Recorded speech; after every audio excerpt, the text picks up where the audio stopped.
6 tempat misterius dalam Al-Quran.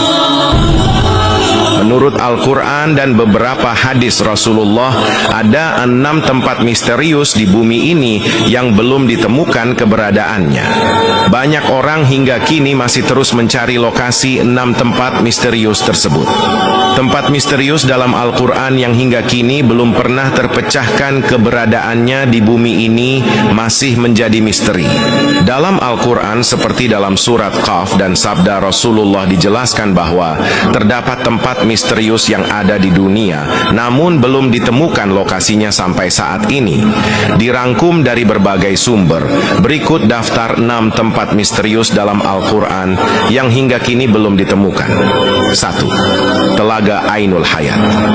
Menurut beberapa ahli tafsir, Ainul Hayat merupakan sebuah air kehidupan yang bisa memperpanjang usia manusia.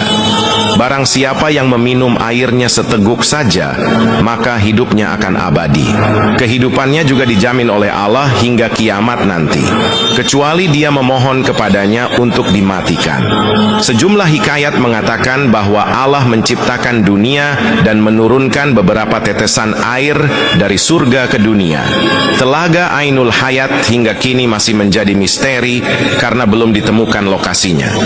Beberapa sumber juga mengatakan bahwa Dajjal pernah mandi dan meminum air tersebut, sehingga ia masih tetap hidup sampai saat ini. Tak hanya Dajjal, seorang nabi bernama Khidir juga dipercaya masih hidup hingga saat ini dikarenakan meminum air ini.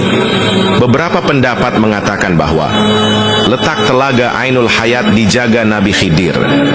Telaga ini berada di Pulau Bermuda. Oleh karena itu, banyak kapal dan orang hilang saat melewati daerah tersebut. Karena di sana, para setan berbondong-bondong mengelilingi tempat tersebut untuk merebut Ainul Hayat. Namun jika Pulau Bermuda memang benar adanya, sekali lagi hanya Allah yang mengetahui di mana sebenarnya telaga Ainul Hayat. 2. Tembok Ya'juj dan Ma'juj. Ya'juj dan Ma'juj adalah sosok yang disebut dalam Al-Quran, dan keberadaannya menjadi salah satu tanda yang akan datang saat menjelang hari kiamat. Sedangkan keberadaan Ya'juj dan Ma'juj dihalang oleh sebuah tembok yang kokoh dibangun oleh raja di Zulkarnain.